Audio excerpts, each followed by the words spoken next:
हमसे हमारी इबादत गाहें तो मत छीनिए ना, हमारे घरों पे बुलडोजर तो मत चलाइए ना, हमारी कब्रों में तो हमें सुकून से सोने दीजिए ना। लेकिन डॉक्टर बाबा साहब अंबेडकर के संविधान को हर दिन कुचलने वाली ये सरकार देश के मुसलमानों से नफरत में इतनी अंधी हो गई है कि खुलेआम देश की संसद में देश सरकार के माइनॉरिटी मिनिस्टर साहब और होम मिनिस्टर साहब झूठ बोलते हैं और देश को गुमराह करते हैं। बस आप कह रहे हैं ये बिल उम्मीद की नई किरण है। नहीं साहब, इसे भले किरण जी लेके आए हैं, लेकिन ये उम्मीद की नहीं बल्कि नाउम्मीदी की किरण है। कल किरण रिजिजू जी कह रहे थे कि रेलवे की जमीनें देश की जमीनें हैं, डिफेंस की जमीनें देश की जमीनें हैं। हाँ मंत्री जी हैं, बिल्कुल हैं।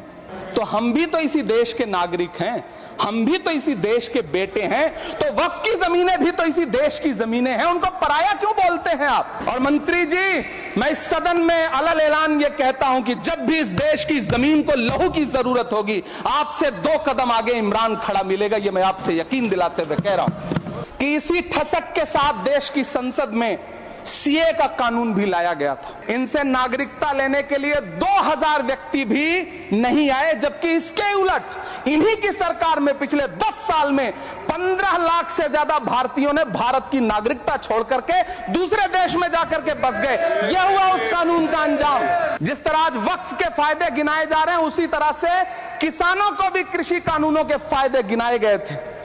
लेकिन अंजाम क्या हुआ? 700 किसानों की शहादत लेने के बाद सरकार को अन्नदाता किसानों के सामने घुटने टेकने पड़े और कृषि कानून वापस लेने पड़े।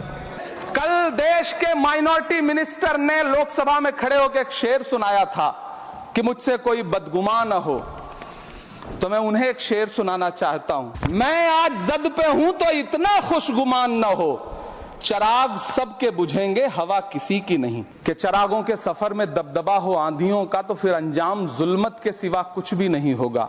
ये दुनिया नफरतों के आखिरी स्टेज पर है, इलाज इसका मोहब्बत के सिवा कुछ भी नहीं होगा। मेरी पलकें गीली हैं।